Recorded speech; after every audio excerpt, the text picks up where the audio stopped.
We need a name for the podcast, and I was thinking we could go with something just kind of completely innocuous in that, and I was just thinking like that one sports podcast, Yeah, just something yeah, I simple. like it. That one sports podcast. If Hey, if you listen to something that comes sports? to me, You listen to that podcast? Which podcast? That sports podcast. What sports podcast? uh, That sports podcast. Oh, yeah, you mean that sports podcast? Yeah, I'd watch that. I'd listen to it. It's pretty cool. yeah. Pretty soon, people would be like, "It's that sports podcast." Exactly. Exactly. So we got some work to do first before we do that. And All right, everybody. Thanks for watching another episode of That Sports Podcast. I'm Brandon. With me, as always, is Anthony. Anthony, say hi to the people. hello, how you Uh, doing? Great to be here. Great. That was great and enthusiastic. We're going to get going real good here. But first, Anthony wants to pander to the March Madness crowd for a little while. So we'll give him his 5 minutes to go on ahead. Anthony, go ahead and update us, please, on what's going on with March Madness. March Madness. We got a huge story that came in last night.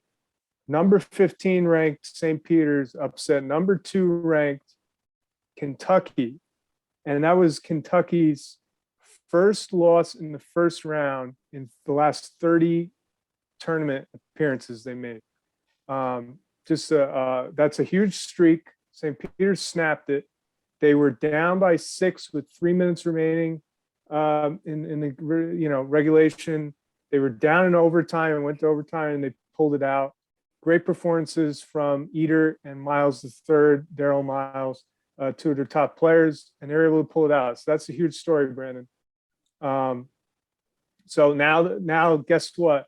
Next game they have Murray State, who are like they're on like a 20-game winning streak. So it doesn't look good from that perspective, but the drama behind whether they can pull that off, another win against a big juggernaut team, that would be huge. In other news in NCAA, Seton Hall, outside St. Peter's, is like Jersey's only like real hope. I think they might have one other team in, but they're probably not going to make it far. Seton Hall is a number 8 seed going against number 9 TCU tonight. That's a late start. That's going to be around 10 o'clock. So I don't know, Brandon, you're going to stay up late enough to watch that? Probably not. Probably got some other things I'm going to be doing. I don't really That's keep up cool. with the college basketball as much. I mean, it's exciting. It's good to talk about and everything like that. But I mean, there's just so much going on in college basketball, so many teams, so many different leagues and divisions and stuff like that. I mean, it's just a lot to keep up with. And, big ups to the people who do keep up with it. I mean, I know some people like college basketball versus pro basketball. And I definitely understand it because there's less of the contract disputes and stuff like that. All the, the highfalutin, little bickering about contracts and stuff like that. So I understand why people like NCAA, but I just can't keep up with it. It's too much. Oh, it's certainly a flurry. It's a, it comes on fast, right?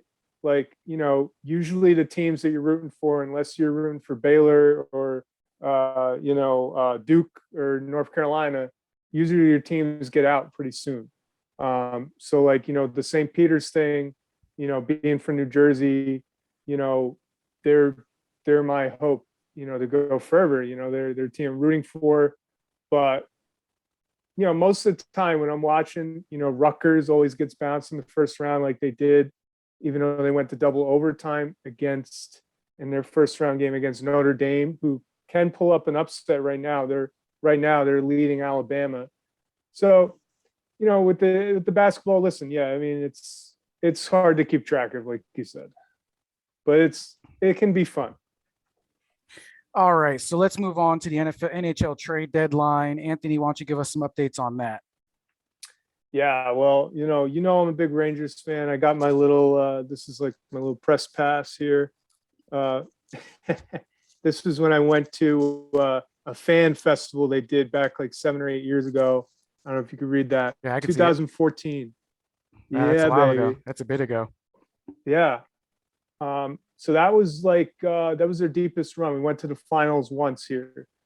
Since 1994, we've been in the finals just in 2014. So, and listen, was I going to say? The Rangers right now, they made a trade. Okay. It wasn't who I wanted. Okay. I wanted Thomas Hurdle from the San Jose Sharks. But when he signed an 8-year extension, that just ruined it. Yeah. But anyways, um, that's okay. And what they did is they went out and got Frank Vetrano. Um, they picked him up. He's real close. He's over in Staten Island. He just had to take a ferry over. But I'm saying that because But anyways, but they got Frank Vetrano. Listen, he's a bottom six forward, so he's not a top guy. He's not a guy who's going to come in and score a point every night or whatever. But they got him in because they needed help on their third line, and hopefully he can do that for them. He's been a decent player. One of the things is consistency. One guy may not be the greatest at scoring or whatever, but he does everything kind of well. He does everything decent enough where he's a complete player and he can help the team. And that's what I think the Rangers did there. Okay. By bringing him So in. do you think that, how much of an effect do you think he'll play in, their push to make the playoffs and, make a good playoff run?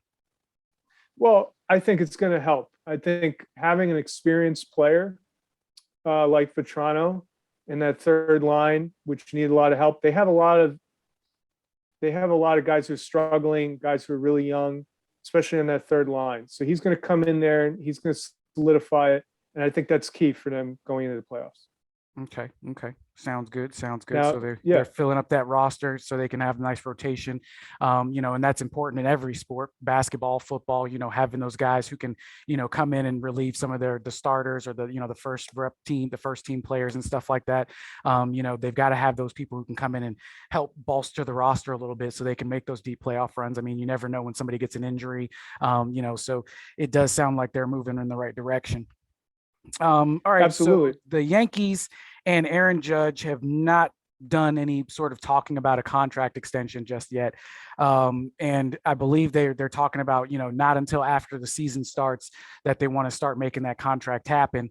In my mind, I feel like the Yankees are going to be remiss if they don't get this deal done, right? I don't necessarily know if it's, the money, because the Yankees for the last few seasons have definitely put, Aaron Judge on those short-term contracts and stuff like that. They've not signed him to a long-term deal. They've just given him like a 1 or 2 year deal to stay with the Yankees and stuff like that.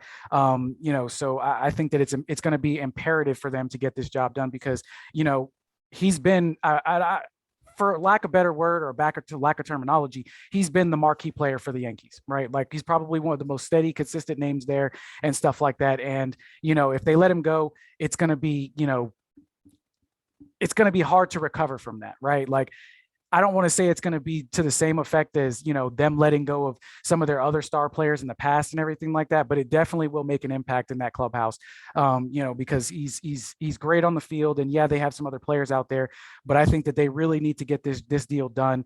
Do I necessarily agree with, maybe the big money he's asking for? Probably not, but, definitely sign him to a longer deal, keep him there for a while because he seems like he wants to stay, you know what I mean? And, the only thing that's standing in the way is the Yankees, whether they want to pull the trigger on that big deal. And I know, the owners this season and last season had to take a little bit of a loss because of COVID and stuff like that, those financial losses. And so I understand not wanting to pull the trigger right away, but I think this is a deal that they need to get done.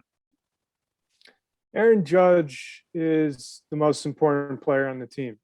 He's the last 2 seasons, he's had a lot of injury trouble, but he's still the most important player in the team. He's the leader. He's right in his prime. He hits home runs. He plays great in the field. And for even a big guy, he could run the bases pretty well. So you factor all that in together. He's a complete player. He's had some injury trouble, but listen, I have to really hope that he could stay healthy this year. And it's going to be key for the Yankees. And, what I'm interested in with this whole, the ownership may not want to pull the trigger on the deal. What are they thinking? Are they thinking that, listen, we're just going to take our time. That's just the way it goes, Aaron. We're going to take our time. We're going to think about it before we do it. And if that spills over a little in the season, then so be it. Now, he obviously and his agent want to get it done, right? Because it is a distraction, right? Or whatever. But Brandon, what I want to know is like, is it really that big of a distraction? Like, I mean, I don't see it as a distraction for him. I mean, he's made it clear that he doesn't want to have the talks until after the season starts. The Yankees are fine with that. So I think the most important thing right now is I think he's just rare. Like you said, he's been having some injury trouble. So I think he's just ready to get back out there and show the Yankees that he's ready to play. He's recovered from those injuries and stuff like that. And from the owner standpoint, yeah, it might become a distraction. If they don't get the deal done, I would say within the first half of the season, or within the first 3 months of the season. If they don't even have the talks, it could become a distraction. Because now he's like, well, I've been healthy, the first quarter of the season, and they still haven't signed me to a deal. I've been producing and stuff like that. They still haven't signed me to a deal, and that's why I say they need to get the deal done. I mean, if they're not going to give him the deal, if they're not going to give him a long-term deal, they need to go on ahead and cut him loose, right? See what value they can get back for him, and just go on ahead and move on. Because I understand the injuries and stuff like that, but no matter what player they go for, or no matter what player they bring in, there's always a risk of injury, right? Like there's the freak accidents, there's some players, just like Steph Curry in the beginning of his career. For all intents and purposes, early on in his career, he had paper mache ankles. He just could not shake those ankle injuries. But somehow he figured out, whether he started wearing some new shoes, he started strengthening his ankles. I don't know what he did, but he turned that around, and he shook those injuries off. So, my thinking on it is maybe Aaron Judge is looking to do something similar, show the Yankees that he can stay healthy for, a major portion of the season or the whole season and stuff like that. So it'll be interesting to see how this plays out throughout the season. absolutely. Big story going forward for the Yankees. All right. So Devontae Adams said that he would not play for the Packers under a franchise tag, right? So he was supposed to Yeah. get $20 million under that franchise tag. The Packers said, you know what? We're not going to deal with it. And they dished him over to the Raiders. Now, this is great for the Raiders, but not so great for the Packers. How do you feel about that trade? Well, you put it very well. There's two competitors here for Devontae's signature, and he is one of the best receivers in the game. Oh, for sure. So, I think he had over close to 1,500 something yards. Obviously Cooper Kupp led the league. He was a little bit better. But Devontae's right there. So in terms of from the Packers perspective, we've got to try and keep our star quarterback, which they did, signing Aaron Rodgers. And now we got to keep his top receiver. Okay. So putting him under a franchise tag, make sure that he's there for at least on a 1 year deal and he stays there, right? So they have another shot to win it next year. Now, Devontae is making the decision to, not play under that franchise tag and say, listen, I'm not going to be controlled or, whatever. I might test the free agent waters, or I'm gonna make it difficult for the Packers, right? Right? Isn't that what he's saying? Well, I mean, he's already the deal's done. He already signed the 6 year deal with the Raiders. I believe it's a 6 year deal or something like that. He's already signed the deal. The contract's done. I mean, he's a Raider for the next few years at least. So, I mean, what I really want to know is with the roster that's left, how do the Green Bay Packers stay in contention for another playoff run? I mean, they have Randall Cobb, and that's the only other wide receiver that I know about there. Seriously, that's the only other wide receiver that I know of out there. Hey, I just got an idea. They want Sterling Shepard because he's been giving the Giants all kinds of trouble. Joe Shane's I think he took the pay cut. I think Sterling Shepard took the pay cut. I think he took the pay cut. They restructured his deal, so he's staying out there. I mean, the interesting thing for me is the Packers were so quick to move on from that star wide receiver, right? How many more years does Aaron Rodgers have left in him at least in Green Bay? Right. But he could still retire.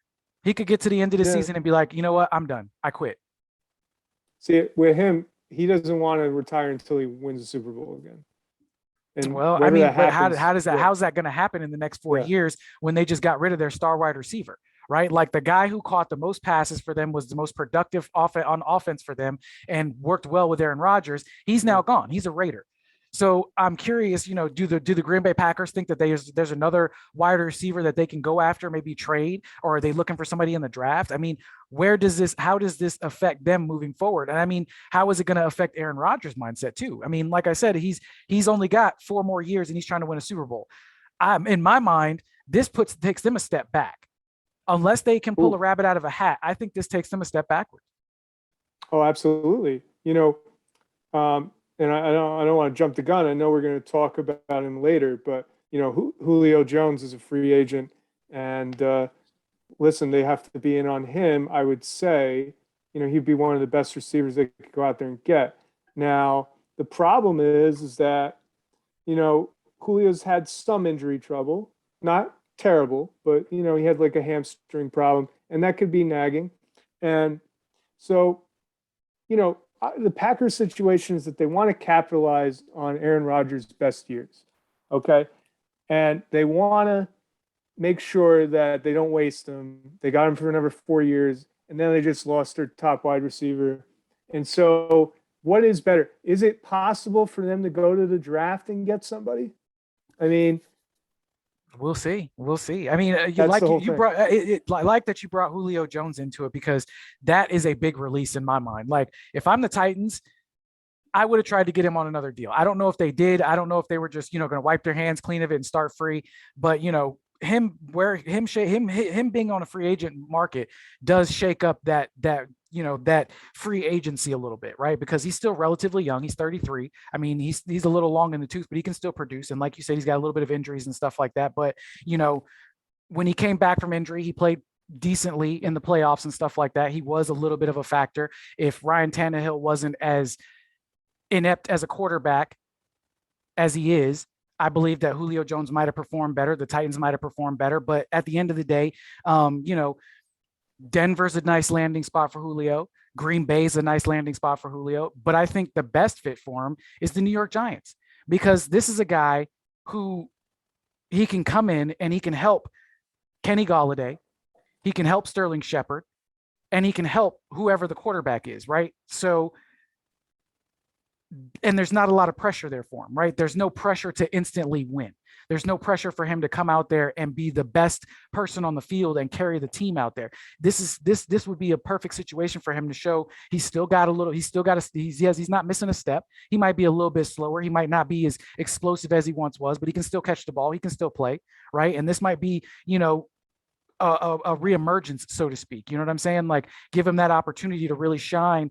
And, I think honestly with the Giants moves this offseason, they could be, one of those teams that's sniffing around for that last seed going into the playoffs. And especially with a Julio Jones on the team, I mean, and Saquon Barkley's still out there for right now. So, I mean, that offense is starting to look a little better. They got the offensive line going. They picked up some offensive linemen. So, I mean, they're starting to bring in some pieces that make them, that could make them a nice contender. And they're starting to look nice on paper and everything. So, I think it's a good spot for Julio. The Giants is probably the best spot for Julio.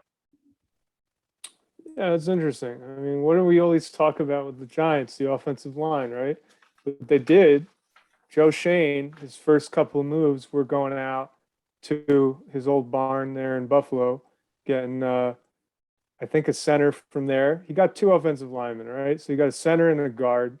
Okay, and that's a big help for the Giants. I mean, Yeah. their center has been just, I mean, not very good. The Their whole whole their offense, whole offensive yeah. line has just been very unimpressive, wildly unimpressive. And then they go out and they got the tight end. They Yeah. got the tight end from Washington. His name is it was a two-parter name there. I'm blanking on it. Yeah, But well, I remember seeing the headline on that. So, while we're talking about the Giants, we've natural little segue into that. Tyrod Taylor signed to a 2-year deal to the Giants. Now, do you think that he's really the backup, or do you think that Daniel Jones that they're actually going to fight? Give it an equal shot to see who's going to be the starter. well, I think they're going to give him an equal shot. At the beginning, training camp, stuff like that. But I think probably it probably won't take that long for Tyrod Taylor, who's been a better quarterback in the NFL for many years, to show that he's better. I mean, unless Daniel Jones this offseason, has thrown some passes with Eli Manning and he's been working on his game and comes back to camp and he's gangbusters, then I don't think that he's going to out what do you call it? He's going to get the job over an experienced quarterback like Taylor. Yeah, I feel the same way. I mean, Daniel Jones has got the mechanics, he's got the arm strength, but he's just too inconsistent. He's not careful with the ball. He's got all these turnovers and stuff like that. A lot of the Giants' woes on offense stem from a lot of the turnovers and stuff like that. I mean, when he gets hit, he's dropping the ball. He's throwing interceptions and stuff like that. He's making poor decisions on the field. So it's not necessarily that he can't throw the ball or he doesn't have the mechanics. It's more so just he's not developing when he's reading the field, making his reads and stuff like that.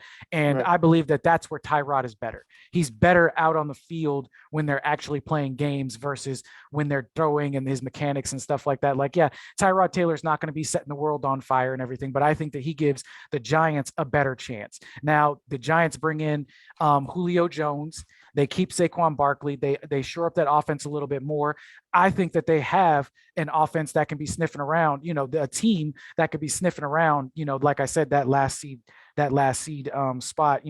They may not, like I said, they may not make a big playoff run, but I could definitely see them squeaking in on a wild card and stuff like that and making a play for Did you see, that spot. see you see what I'm doing here? You're saying the Giants offense is going to be great next year? I didn't say great. I said they're going to be sniffing around for that last seed. That's what I said. I did not say anything about great. I did not say anything They're about going to be great. sniffing around for that last seed. What The do you wild mean, like card when the spot, top? the last Oh, wild card spot. They're okay. not gonna, they're not, they're not, Yeah, they're not gonna be, yeah. they're not gonna be beating down the world. I mean, I could see them easily going, something like, 10 wins, right? 10 wins Oh, max and sneaking into that last spot. I don't see, like I said, I don't see them going and, being the division leaders and stuff like that and being a top seed. I don't see that at all.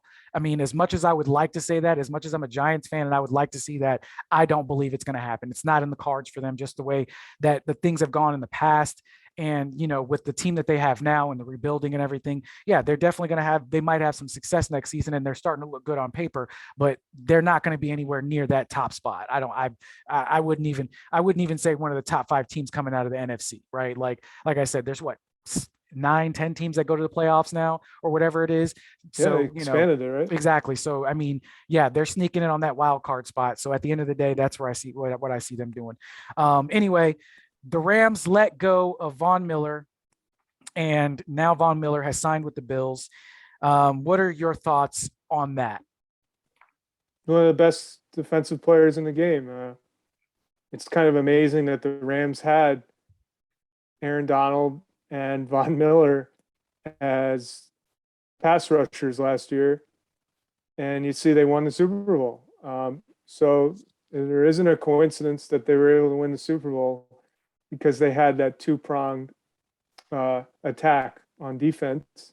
And listen, I could see why they didn't want to give him a long-term deal. He's getting a little older. He's around 32, 33. Maybe that's the way they were thinking, and maybe they're thinking that we could draft maybe not a guy who's ready to come into the league as a pass rusher. We could draft somebody, and eventually they could be pretty good. But as far as trying to repeat, usually when you take a significant player away, right, Brandon, it has a negative impact. So Yeah, I agree. I think, I mean, first of all, in my mind, it's kind of boggling my mind. It's like, why did you trade for Von Miller, to get Von Miller out there and then just to turn around and release him? So my big question there is could they not come to some mutual agreement on the contract length, excuse me, or the money, whatever it was. But I mean, big ups to the Bills for landing him, because that's going to be a huge addition to their defense. I mean, when you look at what Von Miller's presence on the field, teams have to strategize against him, right? Because he's an elite pass rusher. He's going to be out there causing havoc and wreaking havoc all over the field. I mean, the guy's got a high motor, and yeah, he's still a little bit older, but let's be honest, Ray Lewis, Terrell Suggs, James Harrison. I mean, Derek Brooks. These were some guys, or Keith Brooking. I mean, these were some guys who definitely stuck around the league at linebacker for a long time and had long, productive careers and stuff like that. So Von Miller could just be another one of those guys who's, going to be around for a long time. And I mean, that's good. It's great for the Bills. It's great for the Bills. I mean, I think the Bills are did a really good job with that, and who knows, maybe it helps the Bills get over the hump next season because, they added that defensive player who's going to, help them keep teams from scoring a little bit more, and, cause havoc with the pass rushing and stuff like that. But yeah, it's a very interesting story. All right, so moving on to the NBA. Steph Curry got hurt during the Celtics game. Marcus Smart and him were going after a loose ball. Marcus Smart dove for the ball, and Steph Curry's foot got trapped up under there, and some sort of ligament injury. It might have hyperextended something in there, might have slightly tore something in there, in his foot. And people are saying, the question is, was it a dangerous play or wasn't it a dangerous play? We both watched the video yesterday during the production meeting. I think Steve Kerr had a big problem with it because that's a star player. You know what I mean? But looking at it as a fan and as somebody who played basketball in my younger days, played sports competitively, in my younger days, I will say that, anytime you dive for the ball, it's a dangerous play because you're diving with reckless abandon. You're not paying attention to who's around you. You're not necessarily caring what happens because you have a singular focus in that moment. So for me, it's not necessarily was that specific play dangerous. I think the more in my mind, is diving dangerous and should it be eliminated from the game of basketball? And I think that's where that conversation really needs to go. And I would be okay with them, saying, look, you can't dive when it's a 50-50 ball and you're next to somebody, or, if you have to dive for it, it has to be, you alone and that's it, because the risk of injury is there for that player. I mean, you see players all the time jumping over, to try and save a loose ball and they're falling into the stands and hitting all over the crowd. I mean, falling all over fans and falling all over the bench and stuff like that. Sometimes they run into the goal, and that's why they have the little padding there. But I mean, that only helps, but so much. So, I think that, if they really did talk about diving and eliminate that from the game, it could potentially make it safer. But do I think that Marcus Smart's play was a little bit dangerous? I think it was dangerous only in the aspect that diving is a dangerous action to take in any sport. Yeah. My thing is, how do you eliminate the diving? Like you can make a law that where the players don't do that, but at the same time, they have to dive for the ball. Like if they, I mean, I guess you can make a rule, or you can just discourage top players like Steph Curry to not dive like that, because he's one of the top players in the league this year. He's a lot of the reason why the Warriors are making a little bit of a comeback this year and are being one of the best teams. And it's very unfortunate for them that he might go down now. And it's on him to not put himself in that situation, in a way. I mean, I know that, and I think that's what you're saying. So hold on, time out. No, that's not what I'm saying, because what you just said is you're kind of like, what you kind of just did is kind of put the blame on Steph Curry. Steph Curry's going for a 50-50 ball. Marcus Smart was the one who dove, right? If I'm Marcus Smart in that scenario, am I diving? Am I necessarily diving for that 50-50 ball? Probably not, because I don't know if I'm going to get stepped on. There's other players rushing to it. I mean, what I'm saying is if they have a clear avenue to dive for the ball, there's no other players around, or it's a clear lane to dive for the ball. But he was all up. Him and Steph Curry were pretty much on each other running for that ball. It was Steph Curry was just a little bit ahead, right? And I get it. You want to hustle. But at the same time, Marcus Smart did not have a clear lane to that ball. He had to dive to beat Steph Curry to it in order to get there. Now, like I said, I don't think that his play was dangerous. Diving in and of itself is dangerous because you never know how that's going to end up, right? Like imagine he's diving and then another player's diving at the same time and they collide heads. Imagine they're diving and somebody runs and steps on their hand or steps on their foot or something. You know what I mean? You're putting yourself in a compromising position, and that's more what I'm thinking. It's like eliminate the dive. You know what I mean? Don't take a dive. You can run for a 50-50 ball, but you can't sprawl out no more. You know what I mean? And I'm not advocating for that. I'm just saying, if we're going to talk about it in that regard, is it a dangerous play? Diving is a dangerous play regardless of the sport. I mean, in hockey, you see these guys sliding to stop somebody to keep a shot. And that puck, it's hard. And it's bad enough that thing can get up off the ground and hit somebody in the face just with a shot, right? Like just with a regular shot, that thing can get up there, right?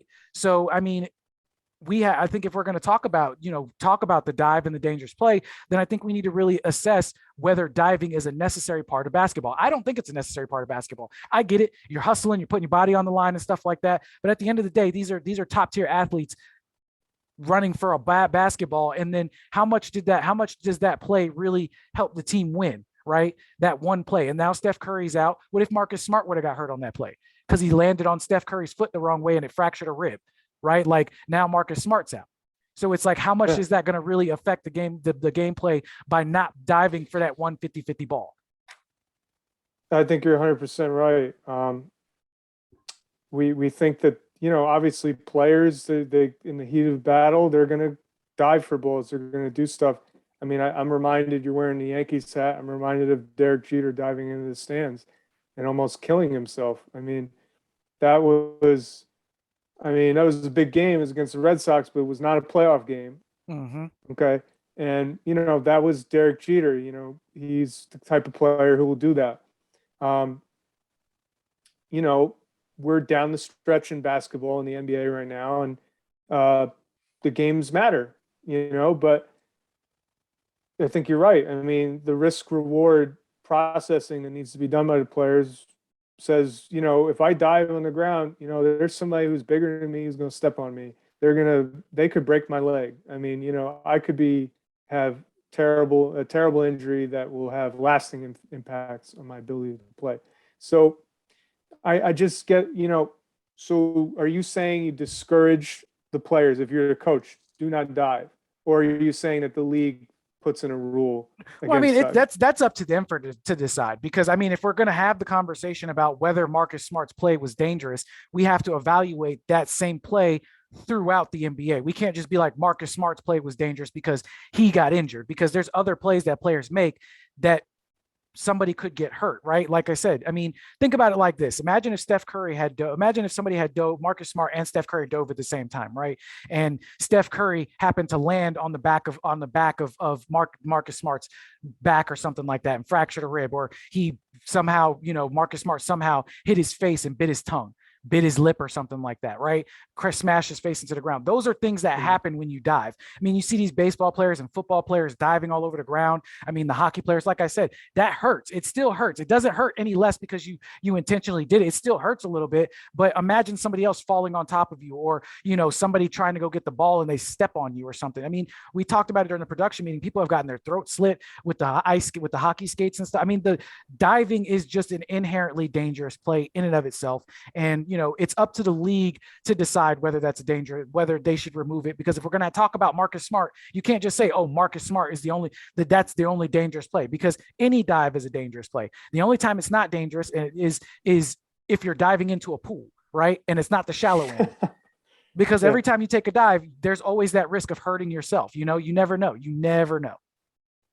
Well, I don't know that personally because I don't know how to swim. But well, listen, I don't know that one. That's a good point. You never heard of Michael Phelps getting hurt for diving, but that's a different thing. It's a very, very provocative argument for basketball, and it's something that they need to look at, because you have a player like Steph Curry getting injured, and that's going to affect the playoff TV ratings and everything. So I think it's something they got to look at. And frankly, I don't know why they haven't looked at it yet. I mean, I think it's kind of like, it takes something to happen before somebody looks at it.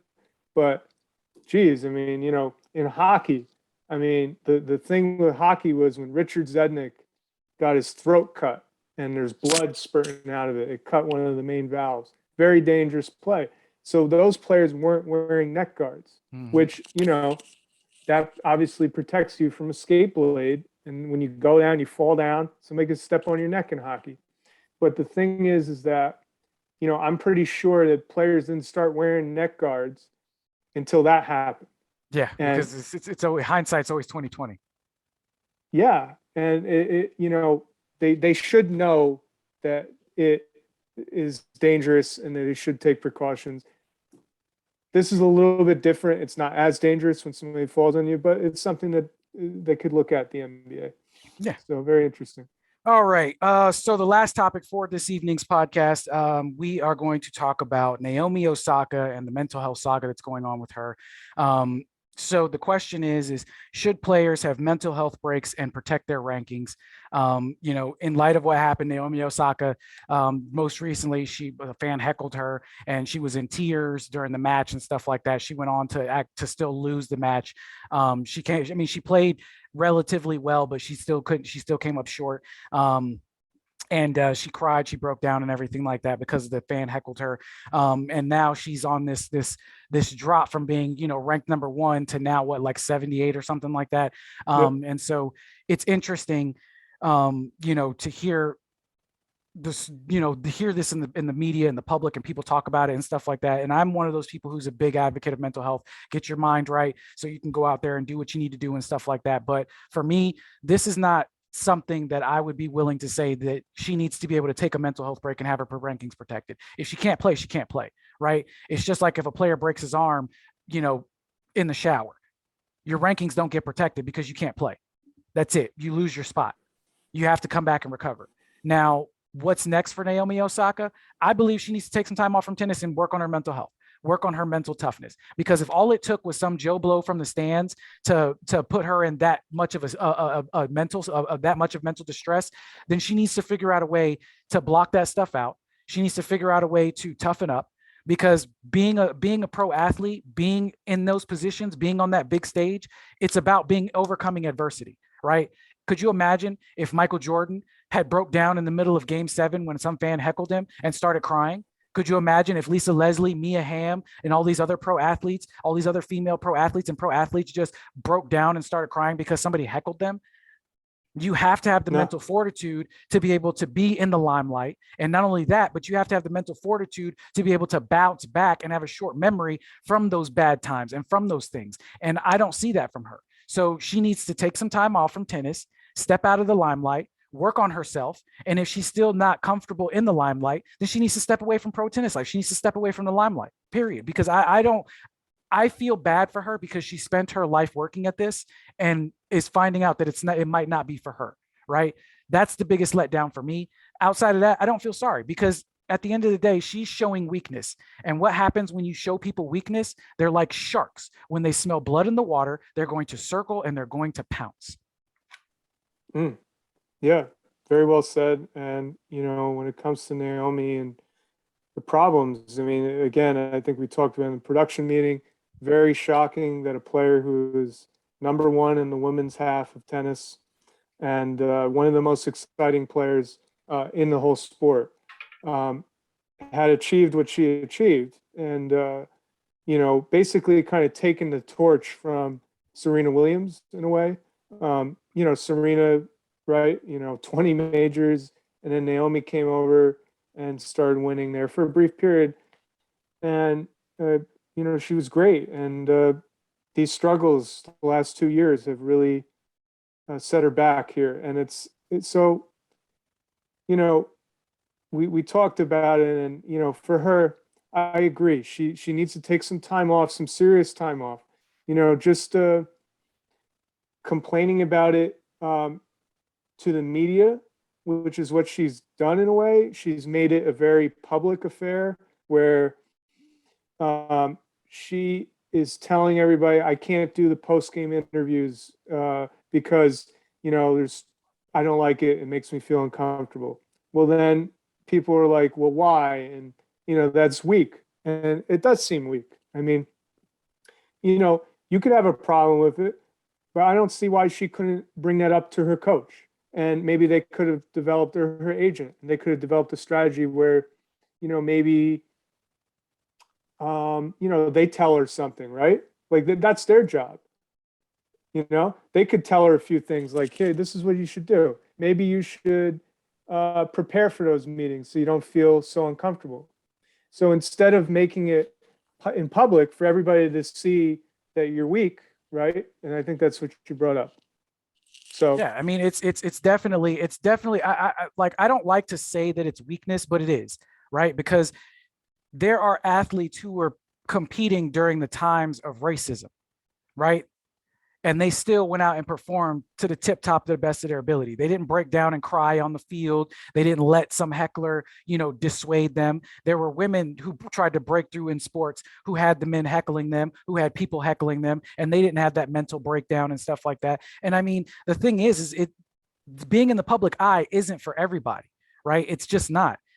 We've seen it happen before in other pro sports too. Ryan Leaf, Jamarcus Russell. I think I think even on some level Zion Williams is crumbling under the pressure, right? This pressure to live up to the billing and stuff like that. And I mean these injuries that he's got and everything like that is starting to play out on his psyche and stuff. So at the end of the day, she's not the only one, but she's the only one that's exhibiting this level of like mental weakness, right? Like, and I feel bad just because, like I said, she worked so hard to get where she's at. And I'm sure she loves the game of tennis.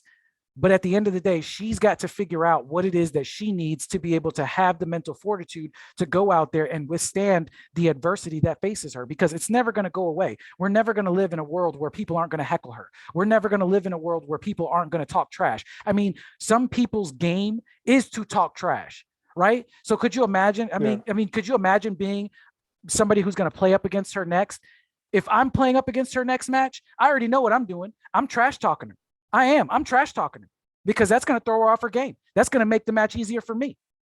As soon as we go up there to shake hands and stuff like that, I'm a dog you, girl. I'm a dog you. You suck. And I'm really going to talk trash because I know that gets in her head. And that's what some players do. It's all sports too. It's all sports. When people get inside your head, they get inside your head, they trash talk, they jaw jack and everything like that. They might even be losing the game and still doing it. And that's because that's part of their game. It's part of being a competitor. You get out there and you have to withstand all types of adversity. Great point. Great point. One thing that I'll bring up that I read was that Serena Williams and Venus Williams encountered some racism at the Indian Wells tournament when they were very young, and they stopped going there. I don't know if you saw that. Yeah, I saw that. Okay. I mean, and that's how you handle those situations, right? Mm-hmm. They didn't break down and go into tears and stuff. They was just like, we're not playing out there no more. Y'all can't stop that stuff from happening. We're not going to go play out there. We're going to be best. We're going to go play somewhere else and be better somewhere else. You know what I mean? We're going to be the best that we can be without that negativity in our life. And boy, did they go out and do it. Exactly. So they're two of the greatest of all time. Serena, certainly, I would say, the greatest of all time based on her everything, track record. And so, Naomi needs to take some time for herself. But if she is truly a competitor, she really wants to get back in this, she should figure out a way to make it happen. Yeah. Figure out a way to make it happen. All right. So that concludes our show for tonight. Thank you for watching. As always, I am Brandon. This is Anthony. Take it easy, everybody. Have a good, safe weekend. Peace.